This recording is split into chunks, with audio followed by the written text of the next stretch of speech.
नमस्कार, मेरा नाम विनोद लांबा है। इन खबर हरियाणा आप देख रहे हैं। मेरे साथ मेरे साथी अशोक हैं। बात करेंगे उस मुद्दे की जो लाखों लोगों का सवाल है कि दो चुनावों में 6 महीने के वक्त में हालात और बाजी किस तरह से भाजपा ने पलट दी। ये सवाल हरियाणा की जनता भी पूछ रही है और हरियाणा के जो पॉलिटिशियंस हैं उनके भी समझ में नहीं आ रहा है। भाजपा वालों को तो समझ में आ रहा है, लेकिन भाजपा के जो दूसरे दल हैं उनको ना महाराष्ट्र में समझ में आ रहा है ना हरियाणा में समझ में आ रहा है। इसको लेकर तमाम सवाल उठते हैं, ईवीएम से लेकर तमाम चीजें बदनाम होती हैं। लेकिन आज हम वो एक्सक्लूसिव रिपोर्ट सर्वे के आधार पर लेकर आए हैं जो एक्सप्लेन कर देगा कि लोकसभा चुनाव के बाद ऐसे पलटी थी हरियाणा और महाराष्ट्र में भाजपा ने बाजी, वोटर जागा, दे दिया भाजपा को प्रचंड बहुमत। सर्वे रिपोर्ट है, किसान जवान और पहलवान का मुद्दा नहीं चला, फिर चला ब्रांड मोदी और उस जादू ने दोनों राज्यों में लोकसभा के विपरीत नतीजे लाकर दिखाए। ये महत्वपूर्ण है और ये हम इस लिहाज से कह रहे हैं, किस आधार पर अशोक इस पूरी रिपोर्ट को हम सामने रख रहे हैं। बिल्कुल, पहले तो दर्शकों को हम रिजल्ट बताएंगे क्या हुआ था 2019 का लोकसभा, फिर 2024 का लोकसभा, क्यों अंतर पड़ा, और फिर जब विधानसभा चुनाव हुए 6 महीने के अंदर ही तो उस समय क्या अंतर बदला। पहले आप 1 मिनट रिजल्ट देख लीजिए कितनी क्या सीटें मिली, तब आपको एनालिसिस करने में, आप समझने में भी आसानी होगी। 2019 के लोकसभा चुनाव में हरियाणा में भाजपा एनडीए गठबंधन को पूरी की 10 में से 10 सीटें मिली। वहीं महाराष्ट्र में 48 में से 43 सीटें मिली, लगभग कह सकते हैं 80% से ऊपर स्ट्राइक रेट रहा। लेकिन जब ये 2024 का लोकसभा चुनाव हुआ तो एनडीए को महाराष्ट्र में 48 में से 17 सीटें मिली, महज 50% भी नहीं स्कोर कर पाए, और हरियाणा में से 10 सीटों में से 5। ये कहानी हो गई 2019 और 24 के चुनावों की, लेकिन 24 की जो अशोक ने अभी बताई, 48 में सिर्फ 17 सीटें महाराष्ट्र में और 10 में से 5 सीटें हरियाणा में। फिर आंकड़ा बदला 2024 विधानसभा में, पहले हरियाणा के चुनाव हुए और 90 सीटों में से तीसरी बार सरकार बनाते हुए 48 सीट भाजपा को देने का काम किया मतदाताओं ने। और महाराष्ट्र में 288 विधानसभा सीटें, जिसमें से जो महायुति गठबंधन मतलब एनडीए गठबंधन है उसने 235 सीटें जीती। तो ये एक ऐतिहासिक जीत दर्ज हुई, दोबारा से सरकार बनी। लेकिन ऐसा क्यों हुआ, एक सर्वे ने पूरा रिपोर्ट, मैट्राइज सर्वे का ये रिपोर्ट है। उस सर्वे की रिपोर्ट के आधार पर 5 पॉइंट बताएंगे अशोक, और फिर मैं उनको एक्सप्लेन करके आपके सामने रखूंगा। एक एजेंसी का ये सर्वे है और वो बताता है कि कैसे 6 महीने से जो दौरान का जो टाइम था, यानी कि लोकसभा चुनाव 2024, उसके बाद हरियाणा के विधानसभा चुनाव और 2024 के लोकसभा चुनाव के बाद महाराष्ट्र के चुनाव में जो ब्रांड मोदी को कमजोर बताया जा रहा था, जिस जीत की उम्मीद कांग्रेस और उनके सहयोगी इंडिया ब्लॉक को खासतौर से महाराष्ट्र में थी, वो नहीं मिल पाई। इसका कारण 5 बड़े कारण इस सर्वे रिपोर्ट में निकल कर आए हैं जो मैट्राइज ने कराया है। बिल्कुल, पहला जो कारण शुरू में आ रहा था कि लोकसभा चुनाव में मोदी जी की लोकप्रियता में कमी आई है। दोनों राज्यों में वो चीज देखी गई जहां पर बीजेपी सिर्फ 240 सीटों पर सिमट गई थी लोकसभा में, लेकिन ये बाउंस बैक हुआ और विधानसभा चुनाव में ये गति फिर से बदली, लोकप्रियता फिर से वहीं जहां थी वहीं पर आ गई। इसके अलावा जो संविधान बदलने का नैरेटिव सेट किया गया था कांग्रेस और विपक्षी दल द्वारा लोकसभा चुनाव, जिसका नुकसान एनडीए को हुआ था, लेकिन विधानसभा चुनाव जो हुए अभी अक्टूबर और नवंबर में, यहाँ पर जो संविधान का नैरेटिव राहुल गांधी या कांग्रेस कह सकते हैं, वो नैरेटिव भी डाउन हो गया है। इसके अलावा सबसे बड़ा, ये जो पहला रिपोर्ट आपने बताया 240 रह गए थे, तो ये जो विधानसभा के नतीजे हैं, इस पे एक जो आंकड़ा निकला है वो है कि 55% लोगों ने सर्वे में माना कि पीएम मोदी की जनता के बीच बढ़ती लोकप्रियता ने महाराष्ट्र विधानसभा में भाजपा के लिए सबसे बड़े डिसाइडिंग फैक्टर का काम किया और जीत सुनिश्चित की। यानी कि 55% लोग मानते हैं कि ब्रांड मोदी महाराष्ट्र के चुनाव में पूरी तरह चला है। दूसरा पॉइंट आपका था नैरेटिव को लेकर। बिल्कुल, संविधान का जो नैरेटिव चला था लोकसभा में, आपने बहुत बिल्कुल देखा होगा, सारी रैलियों में राहुल गांधी समेत अन्य नेता संविधान की कॉपी लेकर घूम रहे थे। लेकिन इस विधानसभा चुनाव में भी वो संविधान की कॉपी लेकर घूमे, लेकिन कोई फायदा नहीं मिला। सबसे बड़ी बात हम बताते हैं, मैट्राइज के सर्वे में कितने लोगों को शामिल किया गया दोनों राज्यों में, हरियाणा और महाराष्ट्र दोनों को हम बताते हैं। मैट्राइज सर्वे महाराष्ट्र में 76,830 लोगों से बात की गई, जिसमें 37,000 लगभग पुरुष थे, 24,000 हरियाणा में करीब 53,000 लोगों से बातचीत की गई। लेकिन ये बातचीत में निकला है सर्वे में कि 42% लोगों ने चुनाव में बताया कि जो किसान जवान और पहलवान के मुद्दे थे उसका असर हरियाणा में नहीं हुआ। सर्वे में 92% लोगों ने विधानसभा चुनाव के परिणाम के दौरान भी पीएम मोदी के चेहरे को देखकर वोट दिए। तो ये बातें निकल कर आ रही हैं कि जवान पहलवान का जो मुद्दा था वो लोकसभा चुनाव में अगर चला तो चला, लेकिन उसके बाद विधानसभा चुनाव में और हरियाणा ये में भी नहीं इस चला। सर्वे में ये भी सर कहा गया है, जो ये नैरेटिव था वो कहीं ना कहीं देश को कमजोर करता है, इसलिए नैरेटिव धरा का धरा रहेगा इस बार। लोगों ने ये भी बताया कि ये एक बड़ी बात है। अशोक बता रहे हैं कि ये इस नैरेटिव के साथ ये पिक्चर भी गई कि अगर विपक्ष के मुद्दों के साथ लोग खड़े रहते हैं तो विपक्ष के साथ रहने से देश को कमजोरी मिलेगी, या देश की जो सरकार है। हरियाणा के लोगों ने सीधा से सर्वे में जवाब दिया, ये कहीं ना कहीं देश कमजोर हो सकता है, इसलिए जो किसान जवान पहलवान का नैरेटिव जो कांग्रेस ने सेट किया था वो एक तरीके से फेल होता हुआ दिखाई दिया है।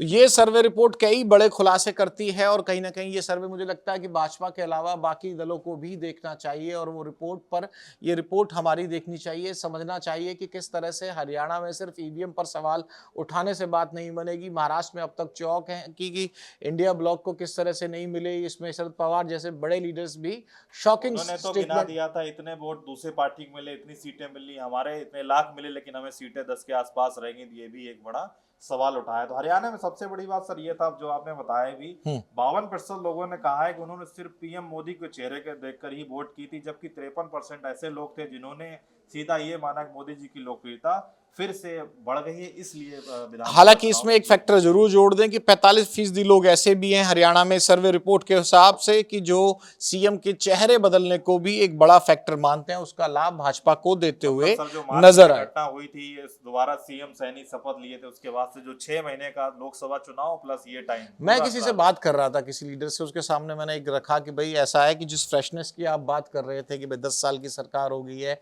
एंटी इनकम्बेंसी की है, कांग्रेस से वो मौका भी भाजपा ने पहले ही छीन लिया। आपको फ्रेशनेस चाहिए थी, यानी कि हरियाणा के लोगों को फ्रेश चेहरा हमने दे दिया।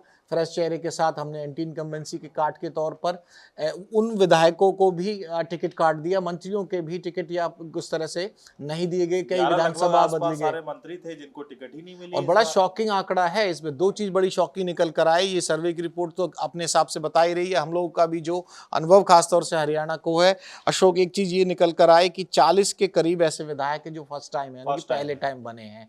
ये अपने आप में बड़ी बात थी, और जिता के भेजा, सबसे पहली बार आए कोई 3 बार का 4 बार को। एंटी इनकम्बेंसी शब्द एक ऐसा शब्द है जिसको अब हर पार्टी को ध्यान में रखना चाहिए। ये हरियाणा के चुनाव के नतीजों का एक निचोड़ है कि एंटी इनकम्बेंसी सिर्फ सत्ता पक्ष को ही नहीं सेधती है, हरियाणा में कह देते हैं कि नुकसान पहुंचाती है। वो जो सीट पे बैठा हुआ है लगातार से 2 बार का, 3 बार का, 4 बार का जो विधायक है, उसको भी नुकसान उसका हो सकता है। और ये कांग्रेस के विधायकों के साथ भी हुआ जो लगातार विधायक बनते आ रहे थे। तो एंटी इनकम्बेंसी की जो ब्यार चलती है, हवा चलती है, ये मैं अपने अनुभव से पूरे चुनाव के नतीजों के बाद तो सारे विधायक रिपीट कर दिए थे कि सेटिंग गेटिंग का फॉर्मूला ही उनके लिए सबसे बड़ा घातक हुआ। माहौल हमारे पक्ष में, लेकिन मोदी की बढ़ती लोकप्रियता जो सर्वे बता रहा है वो भी इसमें बहुत बड़ा कारण था। महाराष्ट्र का में भी कई ऐसी चीजें इस सर्वे में निकल कर आई हैं जो कहीं ना कहीं बता देंगी कि भले ही लोकसभा चुनाव के दौरान 48 में से 17 सीटें भाजपा को मिली हो, महाराष्ट्र में एनडीए को, यानी कि पूरे एनडीए को, लेकिन उसके बाद जब नतीजे आए तो महायुति को 235 सीटें कैसे मिली महाराष्ट्र। बिल्कुल, मैट्राइज का जो सर्वे है उसने पहला पॉइंट में बताया कि लोगों ने ये सीधा सीधा एक्सेप्ट किया, स्वीकार किया कि जो लोकसभा में संविधान का मुद्दा था उसको लेके हम भ्रमित हो गए थे, इसलिए विपक्ष को वोट दिया था। लेकिन जब विधानसभा चुनाव नवंबर में हुए तो संविधान का मुद्दा से लोग भ्रमित नहीं हुए और एनडीए को फिर से अपना वोट दिया। उसके अलावा एक और है, विधानसभा महायुति सरकार से संतुष्ट है जो उन्होंने काम किए। खासकर आपने देखा होगा लास्ट में महिलाओं के लिए भी स्कीम हुई, विवाहों के लिए स्कीम, उसका भी 41% लोगों ने। हरियाणा की तरह मोदी प्लस देवेंद्र फडणवीस का जो चेहरा है वो काम आया, यानी हरियाणा में नायाब सैनी का चेहरा काम आया। मोदी की पीछे से गारंटी और चेहरे के तौर पर देवेंद्र फडणवीस का काम लोगों को पसंद आया। बिल्कुल, 76,830 जो लोगों का सर्वे हुआ था महाराष्ट्र, उसमें 41% ये कह रहे थे, उन्होंने नाम नहीं लिया जो दूसरे मुख्यमंत्री थे शिंदे साहब, उनका नाम, लेकिन फडणवीस पे लोग 41% लोग सहमत थे कि वो चेहरा बना। लेकिन एक महत्वपूर्ण बात जो कहीं ना कहीं जो विपक्ष कहता है उसको शायद बल देगी कि 56% जनता इस सर्वे के मुताबिक ऐसी थी कि एक है तो सेफ है, और 25% जनता थी, जनता जो साथ गई बटेंगे तो कटेंगे के नारे के मसला साथ तो कुछ बिल्कुल को जोड़ती हुई नजर आई। सीधा तो सीधा मोदी ध्रुवीकरण तो हुआ। बिल्कुल ध्रुवीकरण हुआ। मोदी जी का लोगों ने ज्यादा नारा पसंद किया, मतलब 56% लोग ये कह रहे हैं एक है तो सेफ है, उस नारे पे सहमति जताई, जबकि 25% ऐसे लोग हैं जो बटेंगे तो कटेंगे जो योगी जी ने दिया था उस पर सहमति दिखाई दी है। लगभग आप तो देख बड़ा सकते नारा साबित हुआ, एक है तो सेफ 80% हैं। लगभग सब और लोग ये इसको सपोर्ट अगर कर रहे हैं। व्याख्या करने में जाते हैं, एक है तो सेफ हैं, इसकी तो व्याख्या भी ऐसी है कि ध्रुवीकरण की कैटेगरी में शायद आए ना। वो लोग कह देते हैं कि भाई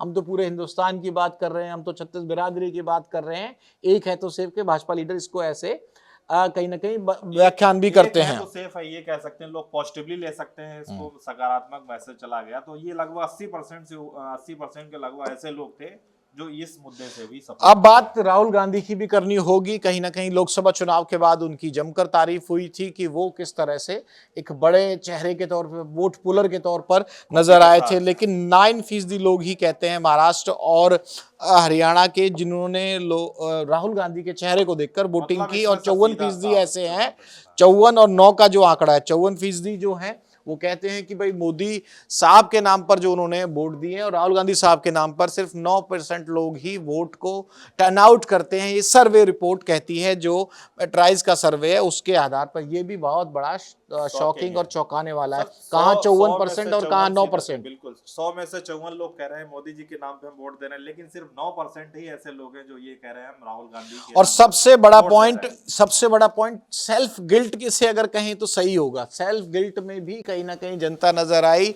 और जब पूर्ण बहुमत भाजपा को नहीं मिला, उसको भी कहीं ना कहीं लोगों ने लगा कि लोकसभा चुनाव में शायद गलती हो गई है वोटिंग पैटर्न में, इसको सुधारना होगा। एक जो संविधान खतरे में है वो बहुत बड़ा एजेंडा था, वो खत्म हुआ। और ये लोगों की फीलिंग भी थी कि कहीं ना कहीं शायद विपक्ष को इस तरह से वोटिंग ज़्यादा देकर या ज़्यादा सीटें देकर गलती हुई है।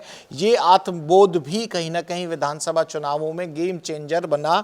और ये 52% जनता ने माना कि भाजपा को लोकसभा में मत नहीं देने का उनका फैसला गलत साबित हुआ, और इस वजह से विधानसभा चुनाव के दौरान भाजपा के पक्ष में जमकर वोटिंग हुई। तभी मैं अशोक इस शब्द का इस्तेमाल कर रहा हूं, सेल्फ गिल्ट में भी कहीं ना कहीं जनता थी कि भाई हमने लोकसभा में जिस तरह से विपक्ष को या भाजपा को वोट नहीं दिया, या जिस वजह से भी नहीं दिया हो, ये ठीक नहीं किया। उसके बाद के जो एक्शंस रिएक्शंस हुए होंगे उससे लोगों ने खुद को कनेक्ट किया, और उससे कनेक्ट करने के बाद ये 52% जनता मानती है। इन दो राज्यों का हम जिक्र कर रहे हैं कि लोकसभा में जो किया वो विधानसभा में नहीं करना है, और कमल के चुनाव चिन्ह के साथ और ब्रांड मोदी के साथ जाना है। और ब्रांड मोदी के साथ महाराष्ट्र में एक चेहरा मुख्यमंत्री के तौर पर भले ही कहा नहीं गया था, देवेंद्र फडणवीस की बात कर रहे हैं, और हरियाणा में नायब सैनी की। तो सबसे महत्वपूर्ण निचोड़ ये है कि लोकसभा चुनाव में एक जो लोगों को लगा था कि भाजपा को वोट नहीं दिया है, वो वोटर भी वापस आया भाजपा के पास, और उसने विधानसभा चुनाव में 2 राज्यों में बल्ले बल्ले कराते हुए, जो कहते हैं ना कि बिल्कुल एक तरफा मेजॉरिटी के साथ पूरा दोनों जगह, और कोई कंफ्यूजन नहीं छोड़ी कि किसकी सरकार बनाना चाहते हैं। और इंडिया ब्लॉक का तो इतना बुरा हल किया महाराष्ट्र में कि सिर्फ भाजपा की सीट जोड़ ली जाए, और तीनों की जोड़ ली जाए, उसकी भाजपा की ज्यादा बैठती है। महाराष्ट्र में 10% भी नहीं हो रहा कि लीडर ऑपोजिशन भी बन पाए किसी भी पार्टी का। कोई एक पार्टी ऐसी नहीं है जो 28 सीटें जीती हो, कोई लीडर ऑपोजिशन का पद मिल सके, ऐसा भी है। बहुत बुरी तरह से जो वोटिंग पैटर्न चेंज हुआ है, ये सर्वे की रिपोर्ट है। गिल्ट वाली मुझे बात बहुत अच्छी लगी। क्या लगता है सर, ये जो सेल्फ गिल्ट लॉन्ग टर्म तक चलता है क्या? ये एक बार चलो गलती हो गई, हो सकता है अगले चुनाव में भी इसका असर रहे? नहीं, इसका तो देखो अशोक, बड़ा सिंपल सा होता है कि भाई एक लोकसभा चुनाव है, जनता ने वोट दिया, संविधान खतरे और तमाम चीज़ों को लेके जवान पहलवान के नाम पर भी वोट हुआ, उसका जब रिजल्ट नहीं निकलता है तो वही वोटर देखो शिफ्ट होता है। सबसे इंपॉर्टेंट वोटर कौन सा होता है? जो स्विच मारता है, जो शिफ्ट करता है। 8% होता है, कहीं 10% होता है, उससे ज़्यादा बहुत ज़्यादा राज्यों में वो नहीं होता है। एक वोट बैंक पक्का भाजपा का होता है, एक मिनिमम, चलो आजकल डिक्लाइन है लेकिन कांग्रेस का भी है। जो शिफ्ट करने वाला है, जो मुद्दों से, नेताओं से प्रभावित होता है, वो बदलता है। तो बदलने वाला जो वोटर है, लोकसभा में जो थोड़ा भाजपा से दूर हुआ था, छिटक गया था शब्द का अगर इस्तेमाल करें, तो वापस उतनी ही ताकत के साथ इन 2 राज्यों में भाजपा के पास वापस लौटा।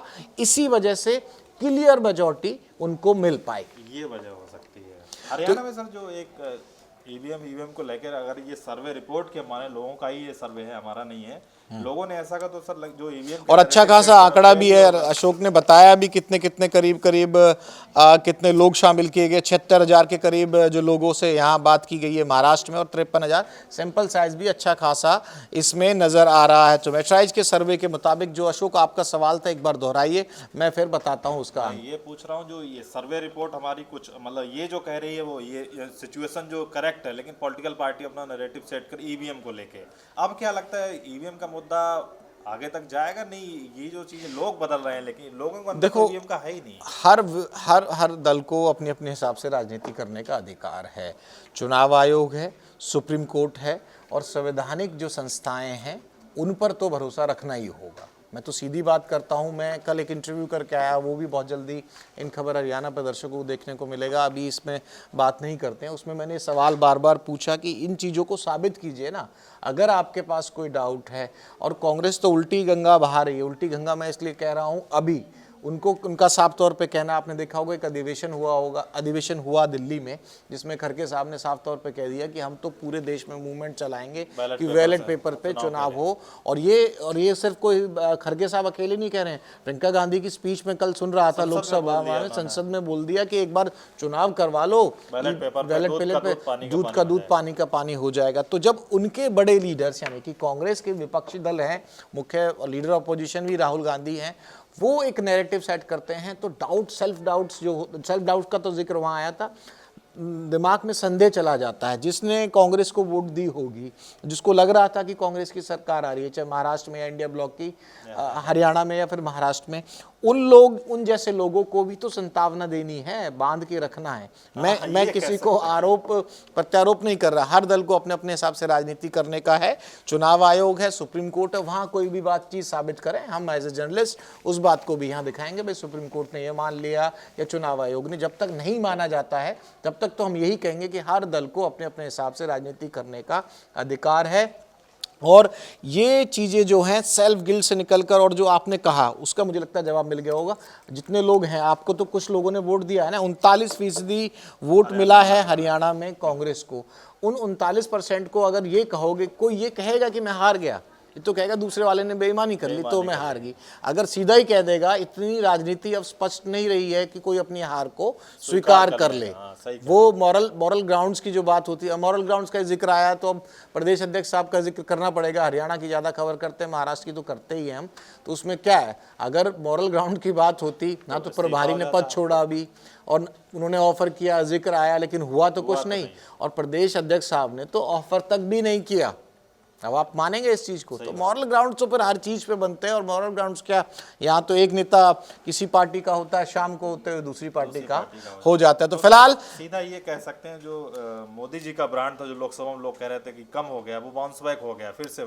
देखो, संविधान खतरे में है, वो नैरेटिव जमकर चला था, इसमें कोई दो राय नहीं है 2024 में। और मैं हरियाणा के मुख्यमंत्री साहब नायब सैनी को अगर यहाँ कोट करूँ, वो कहते हैं कि भाई हमारे लोग तो बहका लिए थे, इन लोगों के बीच में मैसेज दे दिया था, बहक गए थे लोग उसमें।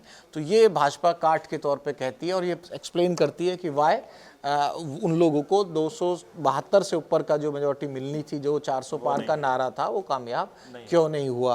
तो इसमें भाजपा का पक्ष ये है, कांग्रेस का पक्ष ये है। लेकिन सर्वे रिपोर्ट ने ये बता दिया है कि दो चीज़ सबसे महत्वपूर्ण है कि ब्रांड मोदी को कमज़ोर ना समझा जाए, जो सर्वे रिपोर्ट की अगर माने तो। और इसके अलावा लोगों ने जो गलती की, उस गलती को खुद सुधारने का लोगों को लगता है। जो भाजपा माइंड के लोग थे, कुछ लोग छिटके थे, वही लोग वापस आए और बड़ी संख्या में वापस आए। तो फिलहाल मेरे और अशोक के साथ इतना ही। आप लगातार इन खबर देखते रहिए, खबरें दिखाएंगे आपके, खबरों के विश्लेषण भी आप तक पहुंचाएंगे। और जो सवाल अगर कोई आप लोगों के हों तो आप सवाल भी छोड़ सकते हैं हम लोगों के साथ।